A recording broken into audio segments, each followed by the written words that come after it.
to this very special edition of the KAJ Masterclass Live, the show which ensures that you profit from your time spent here with experts, either through the industry insights, information, or simply learning from them.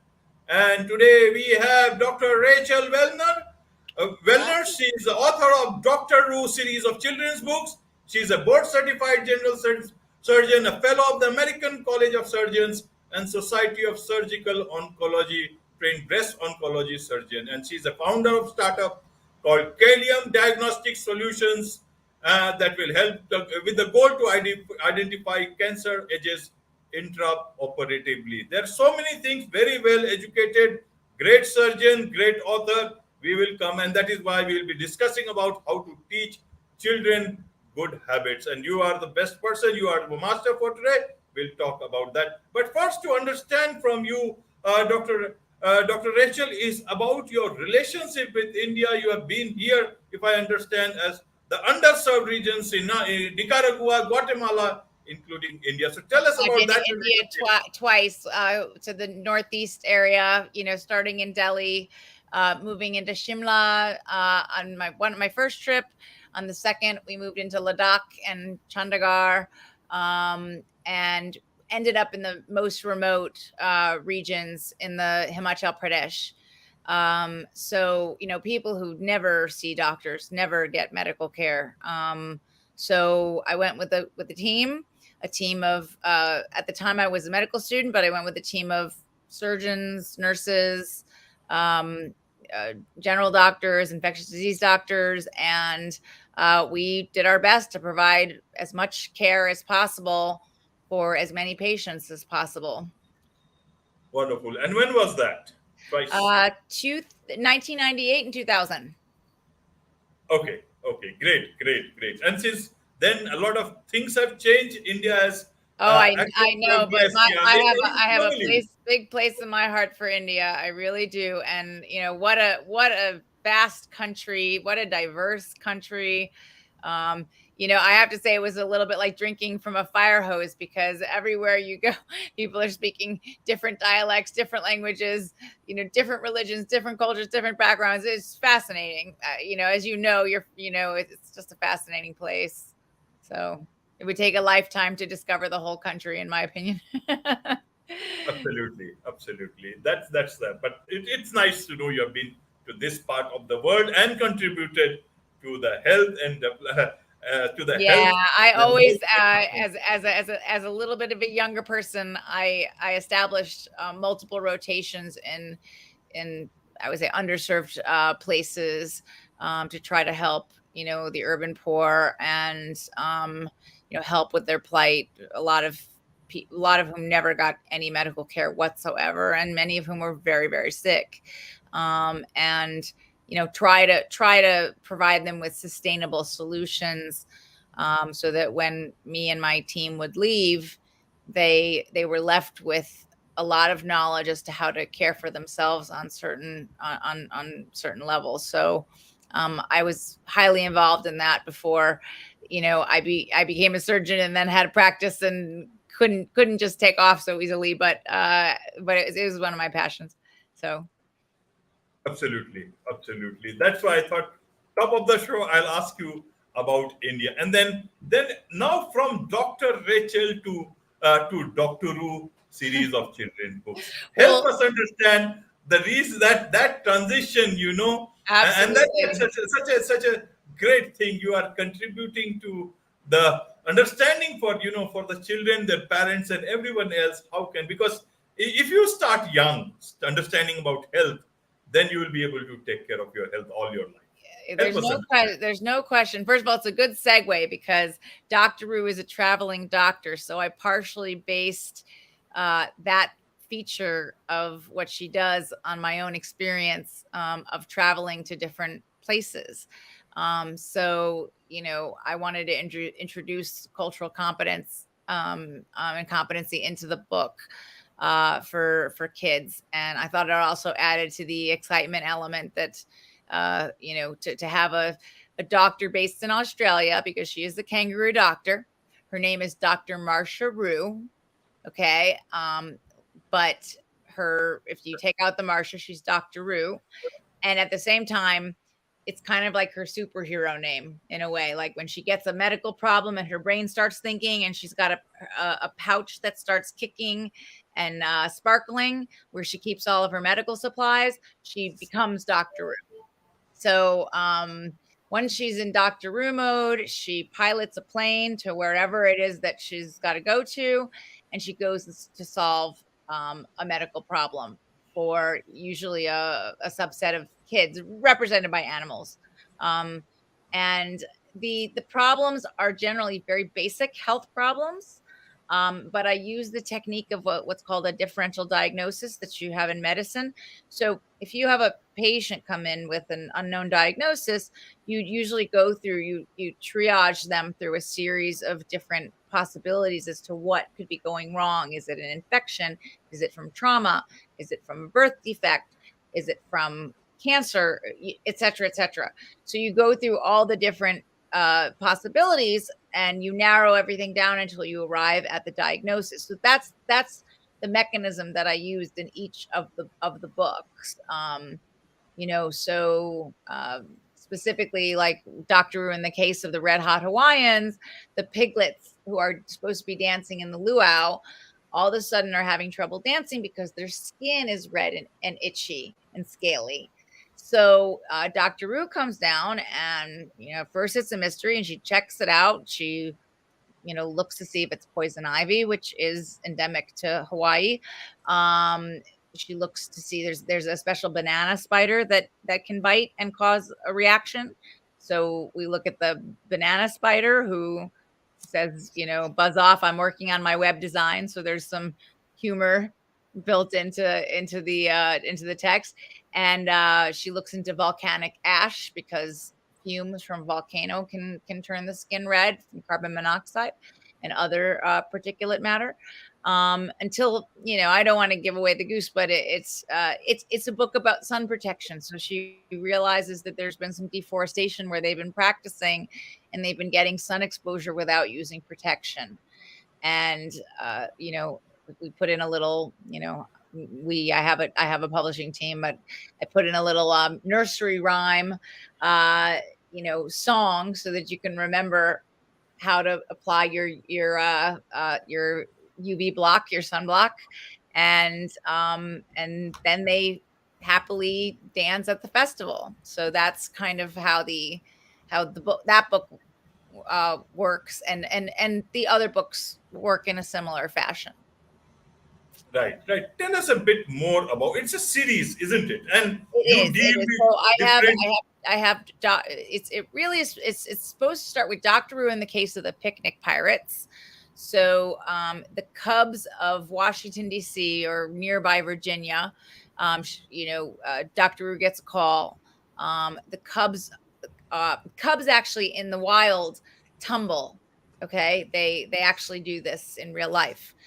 They tumble to move around. They somersault. So I thought it would be kind of a cute idea to have a big 4th of July celebration. So they're doing an acrobatics show for the 4th of July celebration, because it takes advantage of the tumbling that they actually do. But the bears won't tumble. They're sick. They don't feel well. Their stomachs ache. Some of them are, having behavioral issues and yelling at other cubs. Some are sort of seemingly fine, but they're all sort of sick with this, not nondescript entity. And Doctoroo, flies in and works along with the mayor and the local team there, and adding those characters in is always a very great opportunity to add humor, funny characters. We have this one Penny Pelican. She's the assistant to the mayor, and she's worried about everything, and she's, oh my, oh dear, and everything she does is just sort of a panic. She goes to make their beds, and she makes it just as messy as as before the beds were made, kind of a thing. That's kind of the character. So introducing these characters is very, very fun because you get to really play with different personality types and humor and sadness or whatever it is you're trying to convey from the characters. So as it turns out, they look to see if they've been watching too much bear TV, too much hibernation. So I clarify the difference between dormancy, hibernation, and sleeping, because bears do sleep just like humans. They sleep, once a day, and they usually take a nap, except for during hibernation season when their metabolic rate slows down and they don't even, go to the bathroom. They don't eat, for several months. So I use this as an opportunity to educate the kids on not just medicine, but other concepts like that, like hibernation, geography, important monuments. I use every opportunity that I can to teach the kids about something important. And again, so then they go from that to they're not getting enough sleep to do they have the flu? Do they have the bear flu? And this and the other. And all of a sudden it's realized that the mayor says, we've got a problem. The picnic food that's prepared for the 4th of July picnic has been stolen. It's gone. So all of a sudden, Doctoroo, she thumps her foot 3 times, which kangaroos do when they're excited, and her pouch starts to sparkle again, the magic pouch. And I don't want to confuse people. I got one critique saying, I don't like that she's a magic doctor and not a real doctor. So no, she's both. And if you read my books, her diplomas are on the wall. She went to school, but she also happens to have this intuition and this magic pouch. So, so she then realizes that that's what the bear cubs have done. They have gouged themselves with all this food. Some of it healthy, some of it unhealthy, but so they're going to be sick for a few days until they can perform for the show. So, and in it, I do address the food pyramid. Technically speaking, the food pyramid is now the food plate, but it was just such a good visual for the kids and to have them understand what healthy foods are, what should be their base, they should eat less of, what they should eat almost none of. And I even have one of the characters, Louis Llama, do a rap. So it's kind of like, I am FP Louis, and I'm here to say the food you eat can make or break your day. I'm going to make or break your day. I'm going to make or break your day. So I have a whole rap that I created for Louis, the llama. And that's supposed to be fun for kids too. So, and then the second, I won't get into as much detail. The second book after that is the case of Doctoroo in the case of the hacking hippo, which is a wonderful story where they actually stay at home and they go to the Sydney Opera House, and Hilda Hippo has a cough and it's unknown where it's coming from. And this is all a book about germs and hand washing and preventing a spread of germs. And I thought it was very timely. I wrote it right around the time when COVID was really ravaging through our country and the world. And people were so confused about what to do. So I tried to make a simple book about proper hand washing, 20 seconds of hand washing. The song that I put in this one was, ripped it off a little bit from Vogue, but I said, don't just stand there. Let's get to it. Wash your hands. There's nothing to it. Go, go. And if you say it 3 times, it's 20 seconds. And that is the amount of time you're supposed to scrub your hands for. So, and that ends up solving her sickness when she stops, shaking everyone's hand and putting it to her mouth and things like that. So that's the basic idea of these books. I mean, I want to come up with one about exercise, bullying, dental caries or cavities. These are all books that I have, in my mind, ready to write. Just waiting to make some more sales before I put out the next series of books. Absolutely. And how is the say 2 ways? How is the market taking it, and as well as how are the children taking it and their parents? Yeah, the children love it. This is really meant for about 3 to 8 years old. I'll expose a little bit of my personal life. I have a niece and nephew who are 9 and 11, and even though they read, Harry Potter and, big 200-page books and things like that, they still love reading Doctoroo. So, there's lessons to be learned, in my opinion, for kids and parents of Right, all right. ages. So, I think parents will read this to their children and they might say, "Huh, I didn't know that." So I tried to, not dumb this down at all. I use some hard words on purpose. I want the kids and the parents to learn some of the words, some of the verbiage, and even if they have to go look it up, that will help that word and whatever to stick in their brain. And like you said, kids' brains are very plastic at that young age. It's why kids can pick up languages so quickly, or a musical instrument or whatever when they're very young, or a sport. They just their memory and their muscle memory and their brains are very plastic, meaning very sort of sponge like. It absorbs. Adults can also increase the plasticity of their brain, but it's a little more complex to do so. Right, right, right, doctor. And what about? Are you thinking about a topic like mental health? Not in that way. I'll explain it to you. Why I say that a lot of children use social media, and social media can be sometimes, it can have a very different sort of an impact, if you don't use it in moderation. Absolutely. It's a And very hard subject to tackle. I want to tackle bullying, right, as one of my subjects. And I think that book can have elements of cyberbullying, and also the effect of too much social media on children, and the whole syndrome of comparing yourself to what you're seeing on social media, which, you know, for all the wonders that social media has done, and it really has, these are some of the ills that have come from social media. Like it's a lot of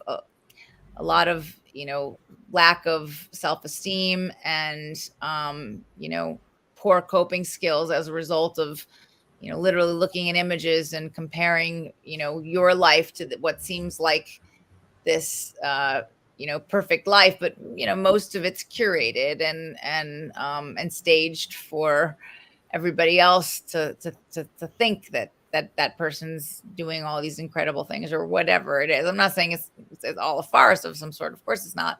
It's just that it can have an ill effects on people when they feel left out. right, right, doctor. So, how do you look at the parents' role everywhere? Because obviously, everybody does enough, whatever they can for their kids in terms of education. But in terms of health, educating their kids, obviously, such books have a lot of space in our life.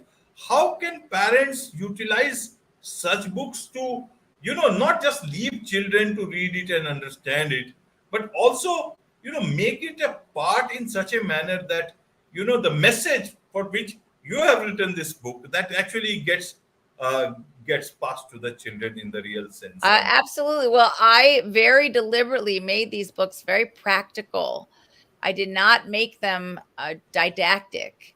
They are, they provide solutions. They teach about what to look for. They, again, I've only, 3 books and a coloring book. I haven't covered, you know, anything close to the spectrum of all health and wellness and things like that. But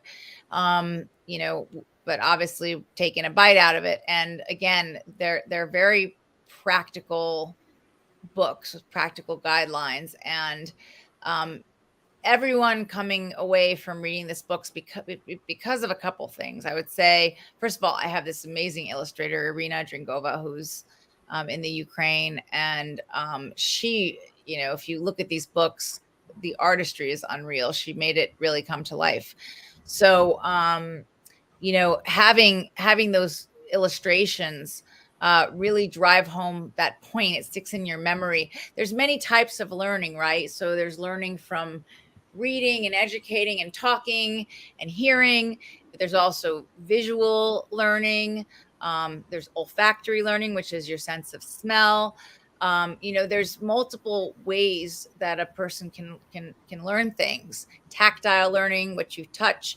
I would say that our books take advantage of the visual learning and like, again, adding a song, auditory, adding a song, singing it out loud with your mom or dad, that will penetrate, and will no doubt cause that child and the parents to remember the lessons of the book and apply them. Right, right. And now that book is perhaps getting into the television part of it. You have just signed with a talent agency. Tell us about it so that people can start Oh, getting ready great. for Yes, that. I signed with the company called Presence Modeling and Talent Agency. And, my big idea would be to host a talk show for children, where, we could even possibly, again, this is a little out of my wheelhouse, but, perhaps have animation and human side by side. Do a reading of the book, and maybe at the end of each show have some sort of an expert from a field of healthcare, whether that be a physical therapist or a physiotherapist or a nutritional expert, an exercise physiologist expert, that type of thing, to teach kids, specifically kids, about healthy eating habits, about healthy exercising habits, because it's not intuitive. It's not intuitive. I mean, kids, yes, you let them out in general, they go out and they play and they run around for hours and they get their exercise. But if you're really trying to build like an exercise practice for a child, you have to actually teach them an exercise regimen, as opposed to just go run free, because as soon as that child becomes an adult, there's no more running free. It becomes an exercise discipline. So, things like that would be topics for the show. And I think, again, the illustrations are wonderful, have to be turned to animation, but I really think that the world would fall in love with Doctoroo, and Kirby Koala is her nurse. Terrence Toad is her is one of her helpers, and Louis Llama is the postman. So he always delivers the news, whether it's through snail mail or some sort of electronic media, root chat. We've introduced, all sorts of different types of social media messaging and things like that to alert Doctoroo of a health crisis. But those are her 4 helpers. And Terrence is hilarious. Like, he's always getting into antics and always getting into trouble and always getting into antics, but we always learn something from him, because when he does things the wrong way, we teach the right way. Right, So right. yeah. Absolutely. Great. So where do people get these books? Is it available outside or No, it's all on Amazon. It's both, paperback and KDP. I mean, I recommend the paperback because there's just something nice about being able to, lie with your kid in bed and flip the pages of a book. But you can do that on Kindle as well, but that's dealer's choice. And on my website, www.doctoroo.health, and I'm just going to spell that out because some people think it's DR. It's www.doctoroo.health, not com, health. And if you go to that site, you'll also see all the books, and there's direct links right to Amazon. So 2 ways of getting to the book. wonderful. Wonderful. And now getting or back series, to and we also sell them as a series as well. So okay, great, great. And now getting to the doctor side of you is about what you are doing at the moment is because scale up. pediatric education is not doctor education. Right, but about doing something good about cancer is the Caelum Diagnostic Solutions. Tell us about that. Thank you. Yeah, well, look, that's a very important baby of mine, because that's my field of expertise. And not to just to back up for 1 second, one of the reasons I wanted to generate the Doctoroo series is because I knew once I was going into breast cancer, I really wouldn't have pediatric patients. So this was sort of my way of showing the kids how much I care about them as well.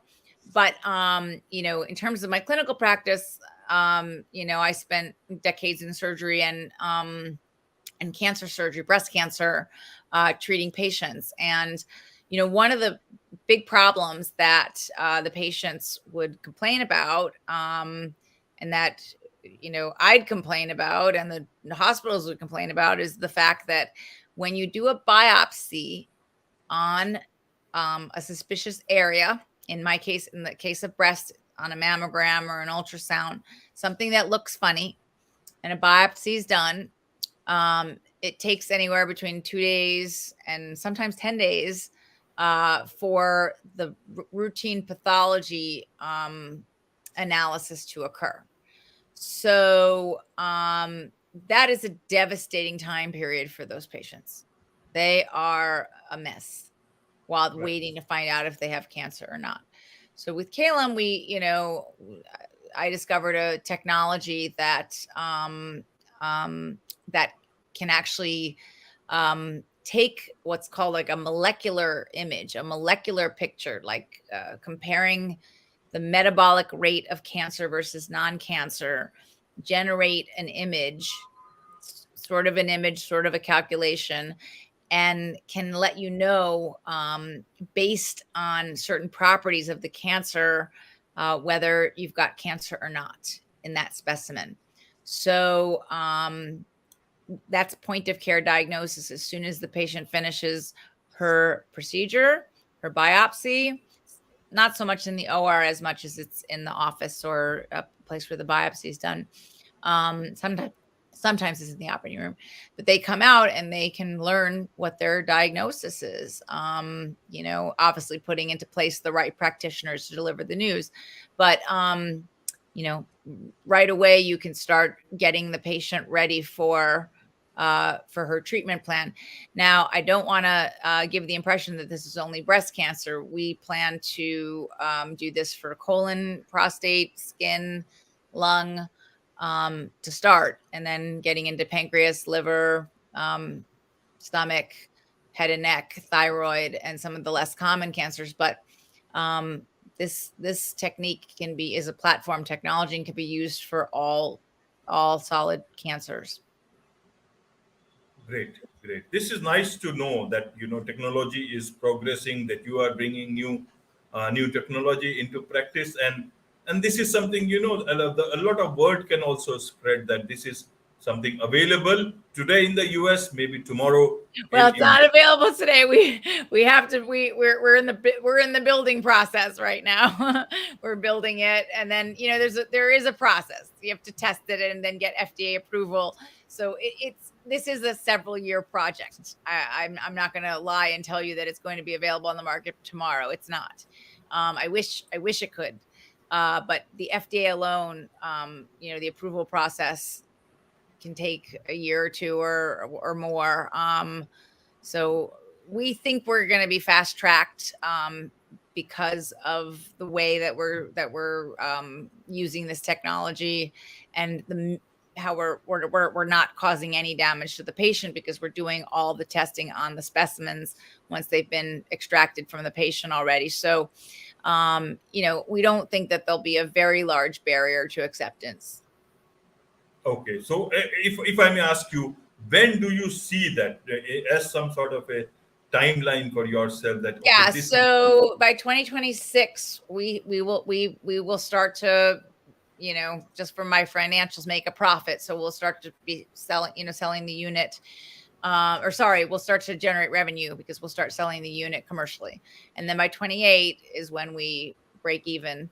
Not that the public cares about when my company breaks even. It's just that should give you an idea of the volume of sales and how that's going to start to scale up in time.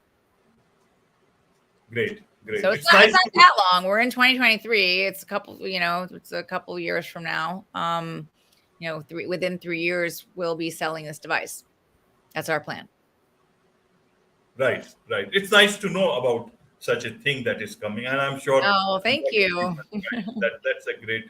Like hopefully all of our proof studies will prove our hypothesis and theories and everything that we know to be true about the technology we're working with. So, that's what we need, and we need some investors, and then we're off to the races. So, best of luck with that. I am sure a lot of people would want you to succeed. Very, very. I really hope so, because I'm not, didn't go into biotech for money. I'm doing it because I'm extremely passionate about trying to help a lot of people. 150 million people in the world per year undergo a biopsy. So massive numbers of people are, experiencing this very same problem.